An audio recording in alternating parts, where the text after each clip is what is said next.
You're watching WAFF 48 News on your side with Gina Benitez. WAFF 48 News at noon starts now. We begin this noon with a breaking news update. Huntsville police say a person who was shot overnight has died. We first told you about the shooting during our morning newscast. It happened at the Brookhaven Apartments on Fairview Farm Way around 2 a.m. Police say one person was taken to the hospital where they later died. Investigators are looking to talk to a person of interest, but at this point that person and the person who died have not been identified. Police do believe this was an isolated incident.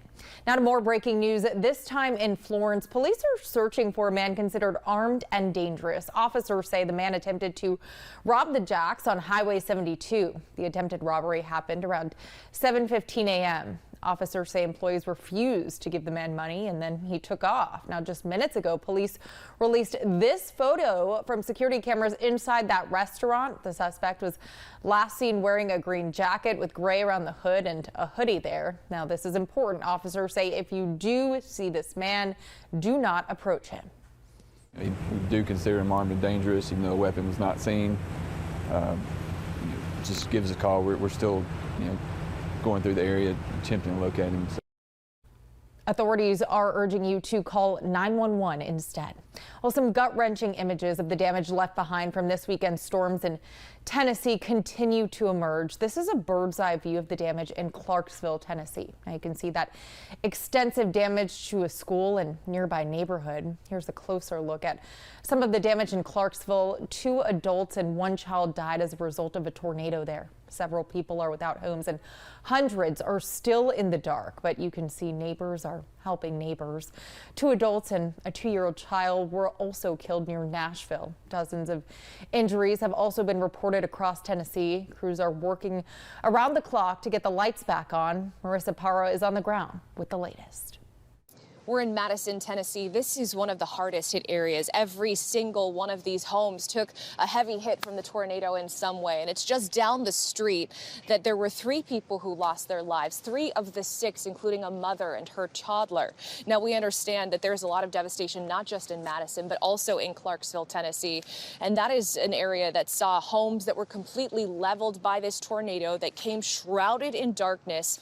We know that 3 people lost their lives in that part of the state. This was part of a massive storm system that caused a lot of devastation. We've seen people taking trash bags, taking boxes, salvaging whatever they can find here, just feeling grateful that they escaped with their lives. And the road to recovery will be a long one because you have power lines like this one, which have been shut off, but obviously areas here do not have power. And even though crews are working around the clock to restore that, we're told it could take weeks.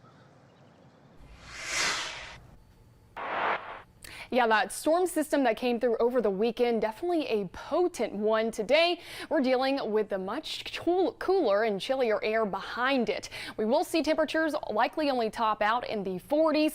Not going to be seeing 50s until we head throughout the rest of your work and school week. Here's a live look across Huntsville this afternoon. Seeing plenty of sunshine despite the sun, though. Little to no warmth, with most of us ranging in the mid-upper 40s here in Huntsville, right at 41 degrees. The good news is winds will be relatively light as we head throughout your day. Can't rule out a few isolated breezes, but most of us won't have to deal with many, if any, wind chills. Heading into your evening hours, expect mostly clear skies. Another cold night will be underway with overnight lows ranging in the 20s. Make sure you have that coat handy again for tomorrow morning. We'll break down the rest of your extended forecast and also our next chance of rain on the board coming up. Happening tonight, community leaders in Limestone County are holding a meeting to talk about a controversial plan to build a quarry near Belle Mina. It's happening at the Belle Mina Methodist Church at 6 this evening. Last week, we talked with Reverend Cody Gillum, who says he's concerned this rock quarry will cause serious problems. He says the work that will be done there can cause building foundations to shift. He compared it to a series of small earthquakes every single day. Now, ADEM says any concerns about the potential quarry should have technically relevant information. Now to an update on the race to fill the vacant seat in Alabama's District 10. There will not be a special primary election tomorrow. That's because there's only one candidate qualifying in each party. So the next time you head to the polls will be March 26th for the special general election. Now, if you remember, this race is was to fill the seat left vacant by David Cole after he resigned after his guilty plea to voter fraud. Now, here are the candidates vying for that District 10 seat. Republican Teddy Powell, Democrat Marilyn Lands, and Libertarian Elijah Boyd. Again, the district's general election is set for March 26th. The attorney representing the Perkins family is expected to file a lawsuit this week. The attorney alluded to the civil suit following the firing of 3 Decatur police officers. Those officers were fired after an investigation into the shooting death of Steve Perkins. A 4th officer involved was suspended. In September, Perkins was shot and killed by officers following a confrontation with a tow truck driver who was trying to repossess his truck. It's still unclear if they will be named in that lawsuit.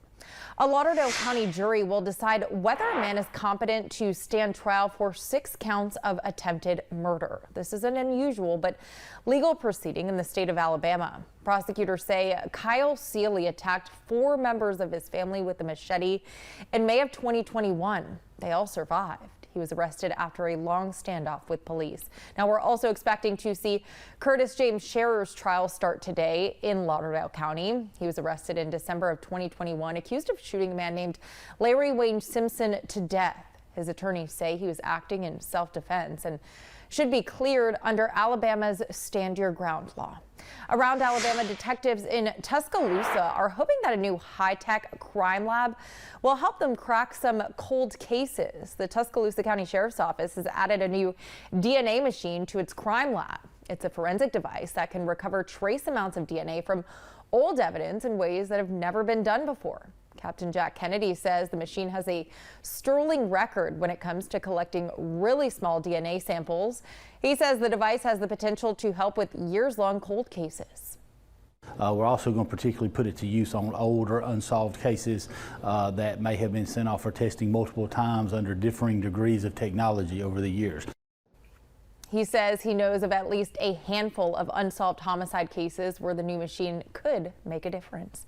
Today, the Montgomery County Sheriff is set to release new details about a major sex trafficking operation that led to more than a dozen arrests. 15 people were arrested after a multi-agency sting. They're charged with attempted human trafficking, electronic solicitation of a child, and traveling to meet a child for an unlawful sex act. All of these men involved are being held at the Montgomery County Jail on a $500,000 bond. Also in Montgomery, the final suspect in that riverfront brawl that made national headlines has pleaded guilty.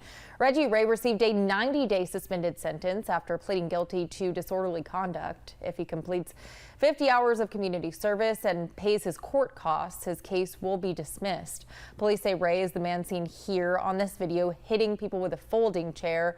The other 4 involved who refused to move their boat from the dock are serving various sentences after pleading guilty to misdemeanors.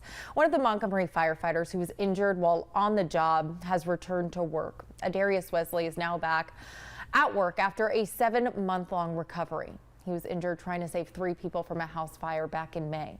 2 people died in that fire. 4 other firefighters were also injured. 2 of the firefighters have already returned to work, and the 2 others, Captain Donald Crenshaw and DeAndre Hartman, are still recovering from their injuries. Well, if you want to live in a subdivision but do not want everything that comes with home ownership, a build-to-rent community may be for you, but one local city is looking to regulate these properties. We'll have more on this ahead. And Huntsville Church celebrating a major milestone. How long it's been around and what his pastor has to say next.